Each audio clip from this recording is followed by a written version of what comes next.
News 1 for the week. ஒரு கல்யாண பொண்ணு கல்யாணம் முடிஞ்ச கையோட ஸ்டேஜ்லேயே உட்காந்து ஒரு லேப்டாப் எடுத்து பக் ஃபிக்ஸ் பண்ணியிருக்காங்க. ஆனால் பார்த்தீங்கன்னா இன்னொன்று சொல்லியிருக்காங்க, அவர் அந்த பொண்ணு ஹனிமூன் போனதுக்கப்புறமும் டெய்லி 3 hours ஒர்க் பண்ணிகிட்ருக்காங்க, மீட்டிங்ஸ்லாம் அட்டன் பண்ணிகிட்ருக்காங்களாம்.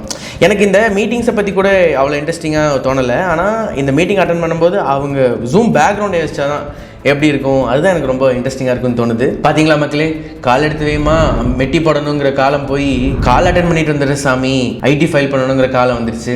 ரியல் வின் ஃபார் பெண்கள். மக்களே, தயவு செஞ்சு இந்த கம்பெனியில் மட்டும் ஜாயின் பண்ணிடாதீங்க. ஏன்னா நீங்கள் இந்த கம்பெனியில் ஜாயின் பண்ணி மெட்டர்னிட்டி லீவ்லேயே இருந்தீங்கன்னாலும் இந்த அம்மா டெலிவரி இப்போ கால் பண்ணி கஸ்டமர் டெலிவரபிள்ஸ் என்னாச்சுன்னு கேட்டுக்கிட்டு இருக்கோம். இன்னொரு இன்ட்ரெஸ்டிங் ஃபேக்ட் என்னன்னா, இவங்க கல்யாணம் முடிஞ்ச ஹனிமூன் போயும் டெய்லி 3 hours மீட்டிங் அட்டன் பண்ணுறாங்களா ஹனிமூன்லேருந்தே அப்படின்னு அவங்க பிரதர் ட்வீட் போட்டு அதுவும் வைரலாக போய்கிட்டு இருக்குது. பார்த்தீங்கன்னா இவங்களுக்கு அவங்க ஹஸ்பண்ட் சாட்டிஸ்ஃபேக்ஷன் கூட முக்கியம் கிடையாது, கஸ்டமர் சாட்டிஸ்ஃபேக்ஷன் தான் முக்கியம். Real win for feminism.